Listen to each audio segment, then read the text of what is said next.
네, 오늘도 이어서 사도행전 22장 2절부터 10절 말씀을 가지고 바울의 회심이라는 말씀 전하겠습니다.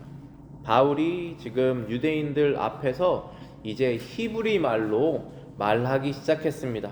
그랬더니 사람들이 조용해졌습니다. 너무나 감사한 일이죠. 아주 지금까지 시끄럽게 막 바울을 죽이자 하면서 왜 죽여야 되는지도 모르는데 막 죽이자고 하는, 그렇게 정신없게 소리 지르고 있는 상황에서는 말을 할 수가 없습니다. 그런데 우리가 조용한 상황에서 말을 해야지만 그 사람들이 그게 과연 진짜인가 거짓인가 라고 생각하면서 성령께서 그들의 마음을 움직여서 복음을 전할 수 있게 되는 것이죠. 그러한 상황이 지금 마련됐습니다. 하나님의 크신 섭리 가운데. 비록 이들 중에 구원받은 사람이 나중에 생겼는지 안 생겼는지는 모르지만 하나님께서 항상 일하시는 방법은 믿는 자가 말씀을 선포하게 하시고 그것을 통해서 듣고 믿게 돼서 하나님께 영광이 올려지든지, 듣고 거부해서 하나님의 정의가 실현되든지 결국은 하나님께서 다 그 목적을 이루십니다. 그런데 중요한 것은 하나님의 말씀이 선포될 수 있도록 하나님께서 지금 이 상황을 만드셨다는 것입니다. 그래서 조용한 상태에서 바울의 말을 듣게 됐습니다. 더군다나 히브리 말로 하니까 이 사람들이 바울을 이상한 사람이라고 생각했을 거예요. 유대 법도 모르고 유대인이라고 하는데 이방인들하고 몰려다니고 성전을 더럽히는 헬라 말이나 조금 할 줄 아는 그런 사람이겠지라고 생각을 했는데, 갑자기 바울이 유창한 히브리어로 얘기를 하니까 조용해졌다는 것이죠. 바울이 이들에게 하는 말이 무엇입니까? 먼저는 자기의 배경을 소개했습니다.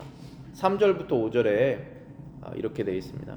나는 유대인으로 길리기아 다소에서 났고 이 성에서 자라 가말리엘의 문화에서 우리 조상들의 율법의 엄한 교훈을 받았고 오늘 너희 모든 사람처럼 하나님께 대하여 열심하는 자라. 내가 이 돌을 핍박하여 사람을 죽이기까지 하고 남녀를 결박하여 옥에 넘겼노니 이에 대제사장과 모든 장로들이 내 증인이라. 또 내가 저희에게서 다메섹 형제들에게 가는 공문을 받아가지고 거기 있는 자들도 결박하여 예루살렘으로 끌어다가 형벌받게 하려고 갔었다 라고 자기의 인생의 스토리를 지금 짧게 정리하고 있습니다. 바울이 얘기한 것은, 제일 첫 번째 중요한 것은 나도 너희들처럼 유대인이다 라고 하는 내용입니다. 근데 바울은 예루살렘 유대 땅에서 태어난 사람이 아니죠. 바울은 어디에서 태어났냐면 다소에서 태어났다라고 되어 있습니다. 지금 구글 맵 나중에 찾아보시면은 터키 지방의 중부 조금 남쪽에 탈서스라고 하는 지역이 아직도 남아 있습니다. 바울은 거기에서 태어났습니다. 그런데 이 다소, 영어로는 탈서스라고 하는 그 지역이 소아시아의 아덴이라고 불렸던 지역입니다.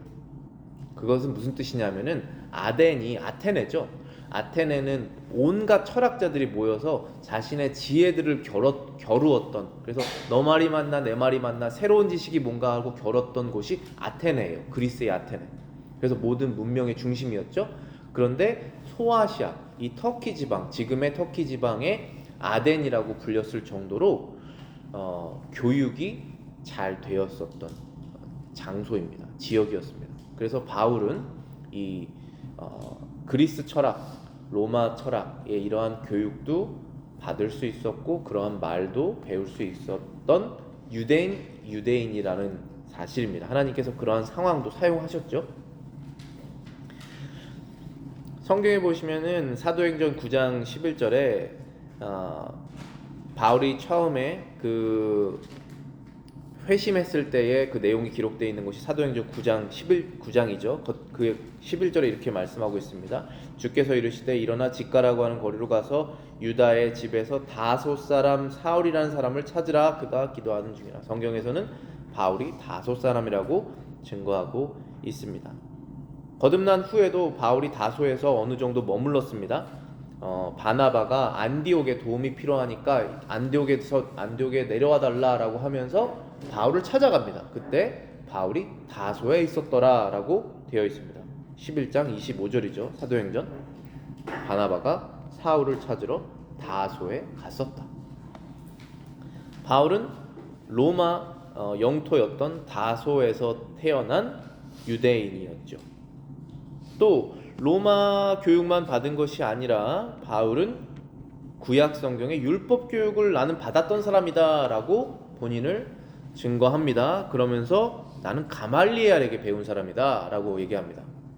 자, 그러면은 이 유대인들이 저 사람 가말리엘에게 배운 사람이면 정말 구약의 율법 제대로 배운 사람이네 라고 생각했겠죠. 그러니까 지금 어느 교회에 어떤 교회를 가셨을 때 그 목사님이 어떤 신학교를 나왔는지 보면 이 사람이 어떠한 그 신학 노선을 지금 따르겠구나 라고 어느 정도 추측하실 수가 있는 것처럼 바울이 나는 가말리엘에게 배운 사람이다 라고 얘기한 것은 자신이 이렇게 대단한 사람이다 라고 말한다기보다는 나는 유대법을 철저하게 배웠던 사람이다. 그러니 난 유대법을 모르는 사람이 아니다 라고 말하는 것이죠. 자, 그럼 가말리엘은 누구냐 하면 사도행전 5장 33절부터 35절에 가말리엘에 대한 내용이 나와 있습니다.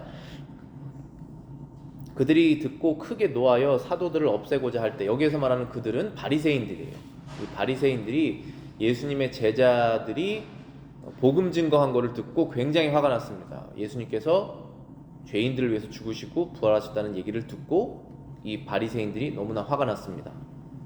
그래서 사도들을 죽이려고 했습니다. 그때에 가말리엘이 등장합니다. 34절에 바리새인 가말리엘은 율법 교사로 모든 백성에게 존경받는 자라 공회 중에 일어나 명하여 사도들을 잠깐 밖에 나가게 하고 말하되 이스라엘 사람들아 너희가 이 사람들에게 대하여 어떻게 하려는지 조심해라 라고 이렇게 지혜롭게 말했던 사람입니다.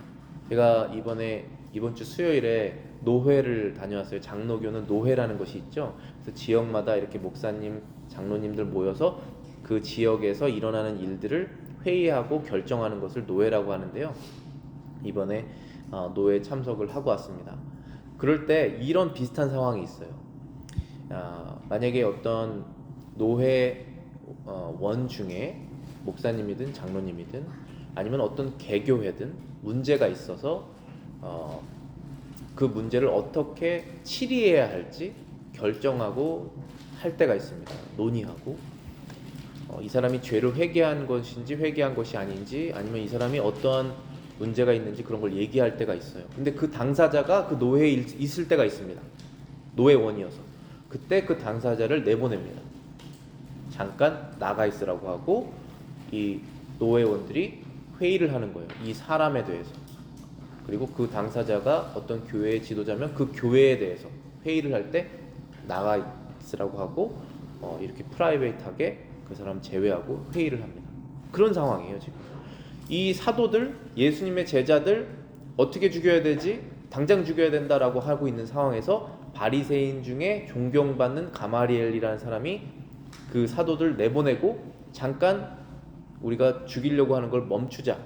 이 사람들이 만약에 하나님의 일을 하고 있다면 결국은 그 일이 승리할 것이고 거짓된 이단적인 일을 할 것이면 결국은 망할 것이니 우리가 나서서 정죄하지 말자.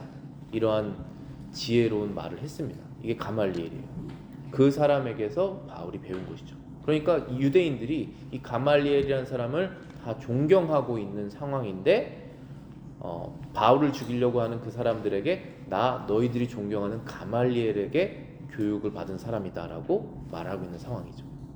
그럼 이쯤에서 그 사람들이 마음이 바뀌었거나 좀 좋게 봐야 되는데 그렇진 않았어요.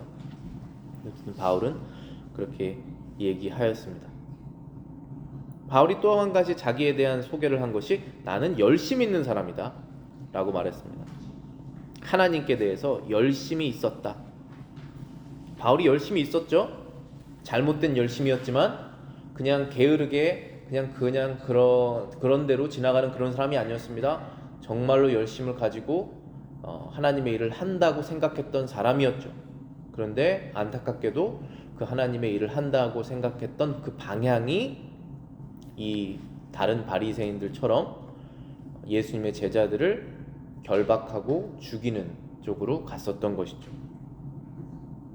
사도행전 7장 58절 60절에 이렇게 기록되어 있습니다. 성 밖으로 내치고 돌로 칠세 증인들이 옷을 벗어 사울이라 하는 청년 발 앞에 두니라. 우리 잘 알려져 있는 구절이죠. 지금 누구를 순교당하게 하는 상황입니까?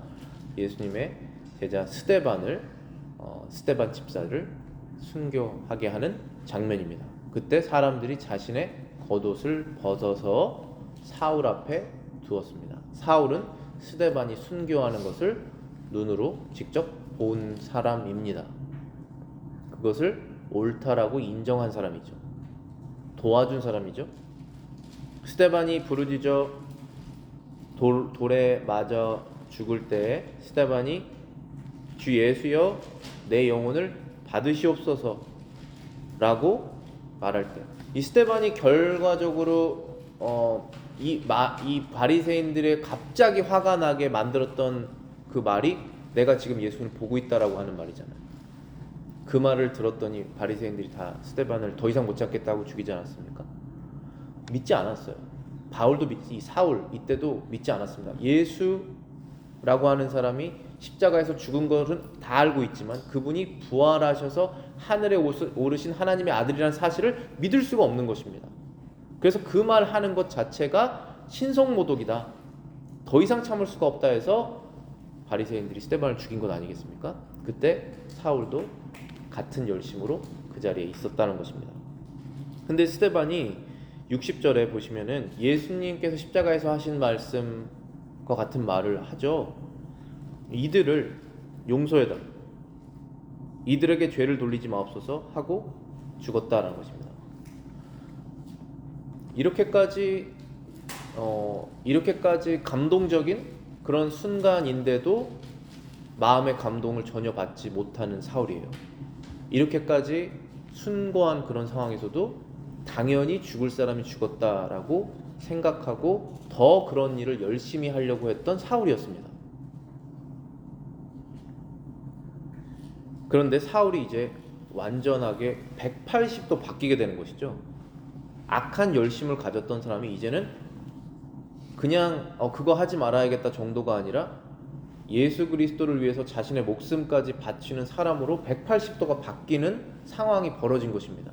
그래서 지금 사도 바울이 이 유대인들에게 하는 말의 내용은 뭐냐면은, 내가 원래는 너희들과 똑같은 심지어 훨씬 더 강한 열심이 있었는데 나를 완전하게 바꾸게 하신 예수님이 계시다. 그분은 나를 만났다. 그렇기 때문에 그분이 나를 이기신 것이다. 내가 뭔가를 연구해서 그렇게 밝게 된 것이 아니라 그분이 나를 찾아오셔서 나를 완전히 바꾸셨다. 그리고 그분이 정말 하나님의 아들이시고 부활하신 분이 맞다. 너희들이 그분을 죽였지만 그분이 너희를 위해서 죽으신 분이시다. 그분인데 부활하셨다. 이 얘기를 지금 하고 있는 것이죠. 우리가 너무나 잘 알려져 있는 그런 부분입니다. 지금 바울이 자신이 다메섹으로 가는 길에서 예수님을 만났던 사실을 다시 한번 설명하고 있습니다. 근데 또 하나 조금 다른 점은 사도행전 9장에서는 바울이 직접 말한 내용이 아니에요. 누가가 바울에게 들은 내용을 기록한 것이죠. 그런데 지금 여기 사도행전 22장에서는 바울이 자신이 경험했던 것을 얘기하고 있는 상황입니다. 물론 똑같이 바울이 다 누가에게도 얘기해 준 것이지만 조금 더 자세한 정보가 들어있어요. 6절부터 9절의 말씀이죠. 가는데 다메섹으로 가까워왔을 때 오정쯤 되어 호련히 하늘로서 큰 빛이 나를 둘러비침에 내가 땅에 엎드려져 들으니 소리 있어 가로되 사울아 사울아 네가 왜 나를 핍박하느냐 하시거늘 내가 대답하여 주여 뉘시니이까 하니 가라사대 나는 네가 핍박하는 나사렛 예수라 하시더라. 나와 함께 있는 사람들이 빛은 보면서도 나더러 말하시는 이의 소리는 듣지 못하더라. 지금 두 가지입니다. 큰 빛이 하늘에서 비추셔서 바울을 감쌌고 바울은 무서워서 땅에 엎드려졌습니다. 그때에 엎드려진 상태에서 소리가 들려서 들어보니 나는 네가 핍박하는 나사렛 예수라, 그 말씀을 들은 것입니다. 예수님께서 바울에게 나타나실 때 큰 빛으로 나타나셨습니다. 그 이유가 무엇일까요? 왜냐하면 예수님께서 지금 큰 빛 가운데 계시기 때문에 그 모습 그대로 나타나신 것입니다. 제자들이 예수님을 3년 동안 따라다닐 때 예수님의 이 영광스러운 모습을 볼 수 없었죠. 가난하게 나셨고 머리 둘 곳도 없는 곳에서 머리 둘 곳도 없으신 예수님, 그리고 예루살렘에 로마의 군대들을 한 번에 이렇게 멸하는 그러한 강력한 능력으로 가시지 않으셨잖아요. 당나귀 타고 예루살렘으로 들어가셨어요. 큰 말도 아니고. 예수님의 영광스러운 모습을 제자들이 볼 수가 없습니다. 그것이 예수님께서 원하신 것이었고 그 모습으로 오시는 것을 원하신 것입니다. 십자가에서 죽으실 때까지는. 근데 부활하신 다음에는 원래 가지고 있었던 모습을 보여주시는 것이죠. 원래 가지고 있던 모습으로 회복되신 것이죠. 그것은 영광입니다. 그 모습을 제자들에게 내가 잠시 너희들에게만 보여주겠다라고 하신 장면이 있죠. 그게 바로 변화산이에요. 그래서 베드로, 야고보, 요한만 데리고 산으로 올라가셔서 나중에 예수님께서 부활하신 다음에 이렇게 변화될 것을 보여주십니다. 사람이 우리가 죽게 되면 그 모습을 보게 될 거예요. 지금 예수님의 모습을. 그런데 이 제자들은 예수님이 죽으시기도 전에, 자기들이 죽기도 전에 이 모습을 잠시 본 것입니다. 그 모습이 마가복음 9장에 기록되어 있어요. 그들에게 이르시되 내가 진실로 너에게 이르노니 여기 서 있는 사람 중에는 죽기 전에 하나님의 나라가 권능으로 임하는 것을 볼 자들도 있느니라. 엿새 후에 예수께서 베드로와 야고보와 요한을 데리시고 따로 높은 산에 올라가셨더니 그들 앞에서 변형되사 그 옷이 광채가 나며 세상에서 빨래하는 자가 그렇게 희게 할 수 없을 만큼 매우 희어졌더라. 예수님께서 광채가 나는 그런 흰 옷을 입으신 상태로 변화되신 것을 보았습니다. 그런데 이것이 무슨 의미냐 하면 예수님께서 스스로 설명해 주셨죠. 내가 너희에게 이르노니 여기 서 있는 사람 중에 죽기 전에, 원래는 죽은 다음에 봐야 되는 것인데 죽기 전에 하나님의 나라가 권능으로 임하는 것을 볼 것이다. 근데 하나님의 나라가 어디 있습니까? 지금 예수님께서 바뀌신 것만 보았는데 하나님의 나라는 바로 예수님이시죠. 예수님이 오시면 하나님의 나라가 임하는 것입니다. 예수님께 속한 사람들도 그 나라에 속하게 되는 것이죠. 그것을 잠시 보게 해주겠다라고 하신 것입니다. 그래서 지금 사울이 다메섹 길에서 본 예수님은 하늘에서 이미 변형되셔서 제자들에게 잠깐 보여줬던 이 장면을 실제로 변화된 상태에서 사울에게 나타나신 것이죠. 그러니까 이제 사울은 할 말이 없게 된 것입니다. 그 예수님의 제자들이 말했던 내용이 다 사실이기 때문에 그걸 눈으로 본 것입니다. 사울이 이제 바울이 되는 그런 장면이잖아요, 이게. 예수님의 제자 요한이 요한계시록에 반모섬에 이제 갇혀서 생활하고 있을 때 그때 하나님의 계시를 받게 되죠. 비전을 보게 됩니다. 그때에 큰 소리가 들려서 요한이 무서워서 땅에 이제 엎드려지는 그런 상황이죠. 이게 요한이 말하는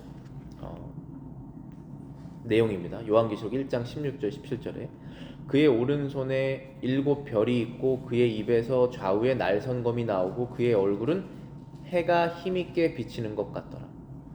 요한이 지금 큰 어떠한 소리를 듣고 무서워서 무릎을 꿇었습니다. 제가 이 부분을 다시 한번 읽어드릴게요. 요한계시록에 있습니다. 1장 9절입니다.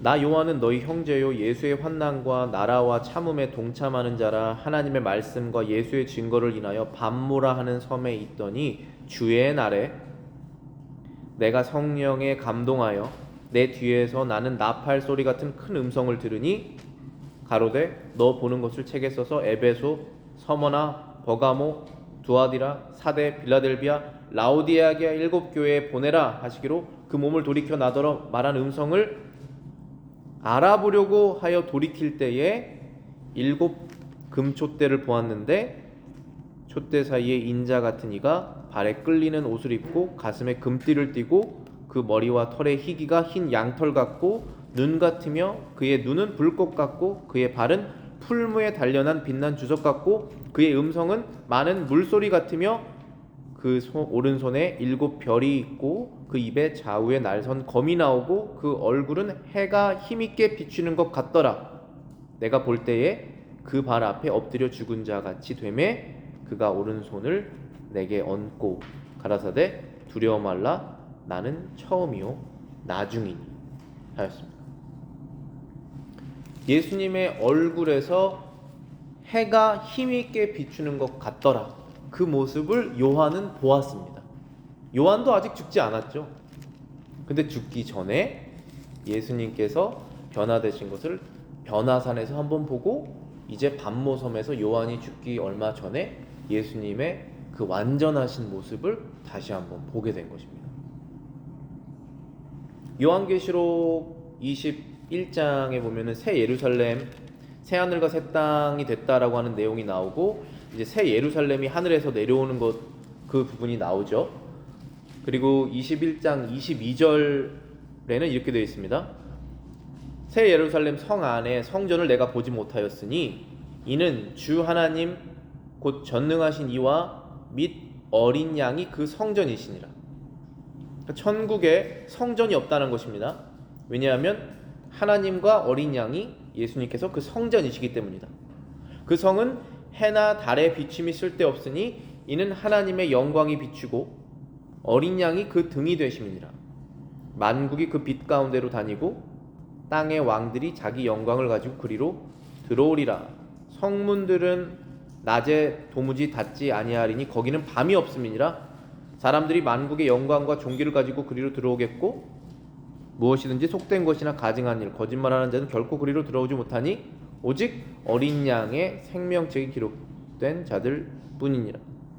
그 성에는 해나 달이나 비침이 쓸데없는 이유는 하나님의 영광이 비치고 예수님의 어린 양이 그 등이 되심이니라. 그분 자체가 빛나게 빛나는 분이시기 때문에 하늘에는 해나 달의 비침이 없다. 그 얼굴에는 해가 힘있게 빛나는 것 같더라 한 그분을 바울이 다메섹으로 가는 길에서 만났습니다.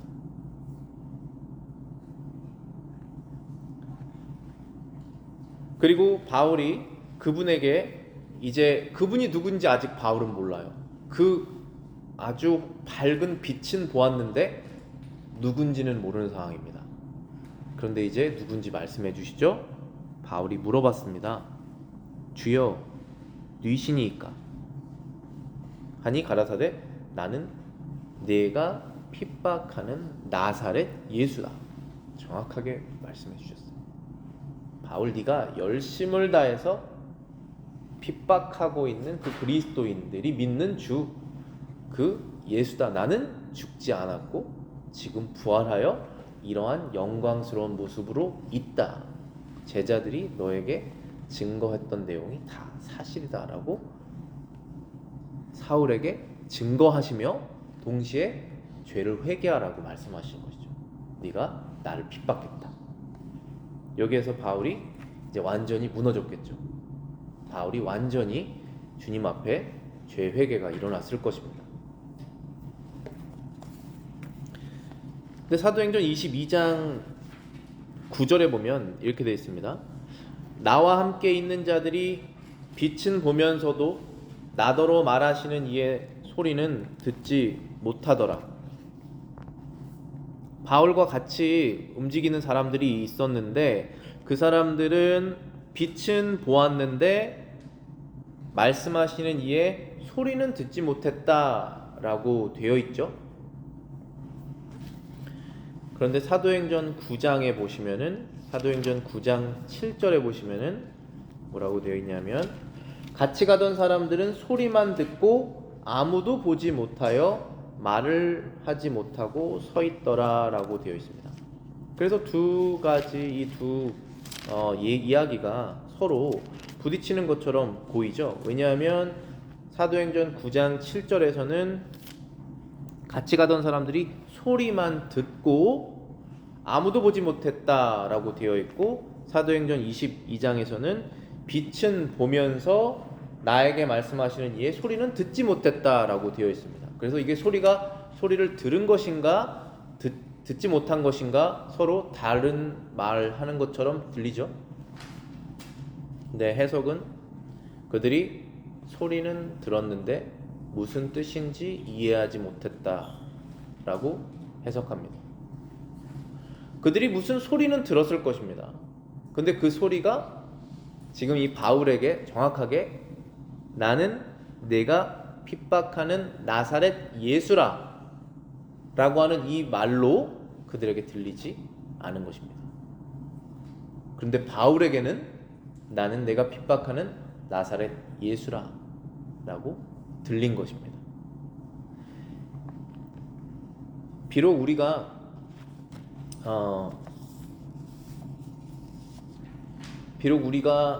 지금 이 바울처럼 사울처럼 예수님을 믿게 되지는 않습니다. 갑자기 빛으로 오셔서 우리에게 귀에 정확하게 나는 나사렛 예수라 이렇게 말씀해 주시지 않으시죠? 지금은 어떻게 하시느냐 하면 하나님의 말씀으로 그리고 하나님의 성령으로 우리의 마음속에 바울에게 들려주셨던 그 말씀을 해주시는 것입니다. 나는 살아있는 하나님이니라. 나는 너를 사랑하는 하나님이니라. 너의 죄가 나의 아들 예수 그리스도 안에서 용서를 받았다 라고 하는 그 성경의 복음의 말씀을 우리는 이 말씀을 통해서 듣게 되는 것입니다. 지금도 여러분들에게 선포되는 이 성경 말씀이 하나님께서 사용하셔서 그 성경 말씀이 여러분의 마음속에 임하셔서 믿음으로 작동되고 여러분을 변화되게 하시는 것은 그 말씀과 성령의 사역이죠. 그런데 여기에서 만약에 어떠한 사람이 전혀 믿음이 없는 상태에서 앉아 있는데 설교를 다 듣고도 전혀 믿음이 없는 상태에서 나갔다면 누군가에게는 이 말씀이 예수 그리스도의 음성으로 들리는 것이고 누군가에게는 저건 무슨 말이야 하고 전혀 이해하지 못한 상태로 나가는 것입니다. 똑같은 방식으로 일하시는 거예요. 똑같은 상황으로 연출하시지는 않지만 하나님께 똑같은 상황으로 우리를 인도하시지는 않지만 방법은 똑같습니다. 결국은 누군가에게는 그 빛을 보고 예수님을 궁금하게 하고 그래서 예수님이 누구신지 물어봤을 때 들었을 때 그 말씀이 마음속에 들어와서 나를 변화시키는 그러한 생명의 말씀이 회개의 말씀이 되는 것이고 누군가에게는 전혀 무슨 말인지 모르는 그 말이 한국말이라서 뭐 영어라서 이해 못하는 것이 아니라 그 말이 와닿지가 않는 것입니다. 그렇기 때문에 하나님께서 일하시는 방법이 똑같죠. 말씀으로 변화시키시는 것이.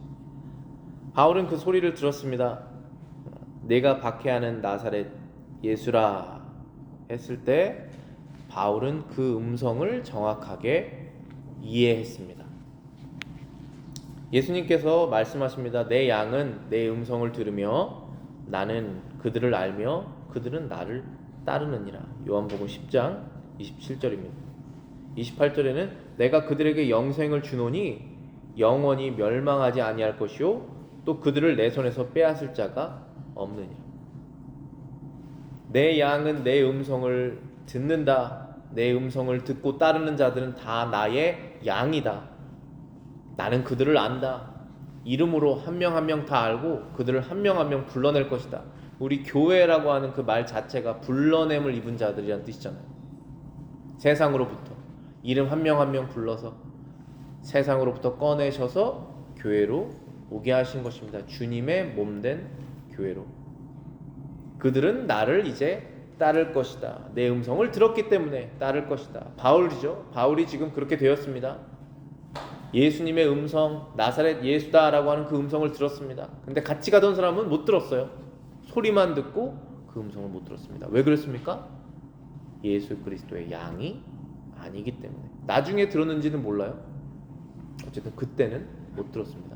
예수 그리스도의 음성을 듣는 사람만 따르게 되는 것이죠. 저와 여러분들은 지금 예수 그리스도를 따르기 위해서 이 자리에 자발적으로 와 있는 사람들이잖아요. 어떻게 따르게 됐냐는 것입니다.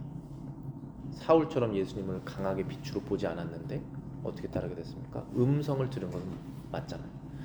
성령의 감동에서 우리의 마음속에서 하나님의 말씀을 믿게 하시는 그 음성, 귓가에 들리시는 그 음성 아닙니다. 그렇게 되실 수도 있겠지만 그건 흔치 않은 일이고 일반적으로 그렇게 하지 않으세요. 하나님의 말씀을 읽고 듣고 설교를 듣고 성경을 공부하며 그 안에서 하나님께서 역사하셔서 믿게 된다는 것이죠. 그들은 영생을 얻게 되었다. 나를 따르는 자들은 영생을 얻게 되었다. 내가 그들에게 영생을 주노니 영원히 멸망하지 않을 것이다. 예수님께서 영원히 멸망하시지 않으시는 분이시기 때문에, 죽은 자 가운데서 살아나셨기 때문에 아무도 내 손에서 그들을 빼앗을 자가 없을 것이다 라는 것입니다. 바울이 이제 예수님의 음성을 듣고 예수님을 따르는 사람이 되었습니다. 이렇게 바울이 변했다라는 사실을 유대인들에게 알려주는 거예요. 내가 처음부터 예수님을 따르지 않았다. 그분이 나에게 찾아오셔서 그분이 나에게 보여주시고 나에게 말씀하셨다. 그러니 나의 말은 진실이다. 너희들에게 증거한다 라고 말하고 있습니다. 그런 다음에 바울이 변화된 이제 회심, 마음이 바뀐 상황이죠. 그때 제일 먼저 한 말이 무엇입니까? 내가 가로되 주여 무엇을 하리이까? 라고 물었습니다. 주님을 만난 다음에 제일 먼저 하는 것이 바로 이것입니다. 이제는 내 뜻대로 사는 것이 아니라 주님의 뜻대로 살아야 된다는 것을 깨닫고 주여 무엇을 제가 하여야 합니까? 라고 물었습니다. 지금까지는 바울이 내 생각에 맞는 것을 하고 살았습니다. 그런데 이제는 나의 주인이 누구라는 것을 정확하게 알게 되었기 때문에 주님, 저는 이제부터 무엇을 하면서 살아야 됩니까? 라고 나가는 것이죠.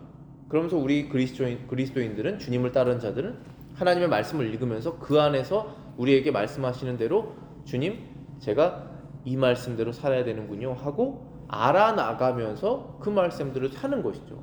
단번에 180도 주인이 바뀌었지만 단번에 180도 생활이 바뀌지 않지 않습니까? 우리의 옛습관이 남아있고 가치관이 남아있기 때문에 하나하나 바꿔나가는 것이지 180도 단번에 다 바뀌어지지 않습니다. 그러면 왜 성화라는 단어가 있겠습니까? 거룩하게 변화되는 과정, 하나님께서 내 인생 가운데 인생의 사건들을 통해서 내 마음의 약함을 통해서 일하시는 그런 것들이 일어나는 것이죠. 그때마다 우리가 하는 말이 무엇입니까? 주님, 지금까지는 이렇게 했지만 이제는 어떻게 해야 됩니까? 라는 것을 우리가 묻는 것이죠. 근데 그 답을 어디에서 찾습니까? 하나님의 말씀에서 찾게 되는 것이죠. 그래서 바울은 이렇게 변화가 되었습니다. 요한복음 14장 6절에 예수님께서 말씀하십니다. 예수께서 이르시되 내가 곧 길이요 진리요 생명이니 나로 말미암지 않고는 아버지께로 올 자가 없느니라. 예수님께서 길이시라고 말씀하셨어요. 우리는 지금 어디로 향해서 가고 있죠? 우리는 아버지께로 가고 있습니다. 하나님 아버지께로 가고 있습니다. 그 길이 하나라는 거예요. 그 길은 하나입니다. 그것은 바로 예수님을 통해서 가는 것이에요. 사람이 죄 용서 받을 수 있는 길이 예수님밖에 없습니다. 그래서 세상에 여러 가지 종교가 있지만, 사람이 만든 종교가 있지 않습니까? 그 종교를 통해서 하나님 아버지께로 갈 수가 없습니다. 그래서 우리가 철저하게 종교 통합을 안 하는 이유가 그것이죠. 지금 세상은 점점 더 종교 통합으로 가게 될 것입니다. 그때 그 사람들이 하는 말이 늘 똑같아요. 너가 진심을 다했다면, 너가 진정으로 했다면, 그러면 하나님께로 가는 길이 있을 것이다 라고 말하는 거예요. 그런데 성경에서는 분명히 내가 아버지께로 가는 유일한 길이다 라고 분명히 말씀하셨죠. 하나님께로 갈 수 있는 길은 바로 예수 그리스도를 통해서 가는 길밖에 없습니다. 진리요, 예수님께서 진리라는 사실을 이 바울이 깨닫게 되었습니다. 그 전까지는 자신이 생각했던 내용이 다 진리라고 생각했고, 강한 열심을 가지고 하나님과 대적하는 일을 열심을 다해서 했습니다. 그것이 진짜라고 정말로 신실하게 믿었습니다. 우리가 그의 신실성, 진실성을 무시하는 것이 아니잖아요. 정말로 그렇게 했습니다. 그런데 그것이 악한 것이라는 것을 깨닫게 되는 것이고, 그리고 그것을 거짓을 진짜라고 믿었던 것이었죠. 그래서 바울은 거기에서 바뀌게 되었습니다. 그리고 예수님께서 나는 생명이다 라고 말씀하셨습니다. 사람은 죽으면 하나님의 심판을 받게 됩니다. 그것이 한번 정해져 있는 것이죠. 근데 하나님의 심판대 앞에서 생명을 얻을 자가 누가 있겠습니까? 오직 그 심판을 면하는 사람만 생명을 얻는 것이죠. 예수님께서 우리의 죄를 다 짊어지시고 심판을 미리 당하셨기 때문에 우리가 그 심판을 받지 않게 되었습니다. 그 사람들만 생명을 얻게 되는 것이잖아요. 그래서 예수님께서 나는 길이요 진리요 생명이다 라고 말씀하셨습니다. 바울은 지금 이 진리이신, 천국에 들어가는 길이 되시는 생명이신 진리이신 예수님을 만났고, 바울이 먼저 찾지도 않았습니다. 예수님께서 먼저 그에게 나타나셨고, 그리고 바울에게 예수님의 말씀을 직접 들려주셨고, 소리로만 들은 것이 아니라 이해할 수 있도록, 믿을 수 있도록 도움을 주셨고, 그래서 바울은 이제 예수님께 승복당한 것입니다. 예수님께서 이기신 것이죠, 바울은.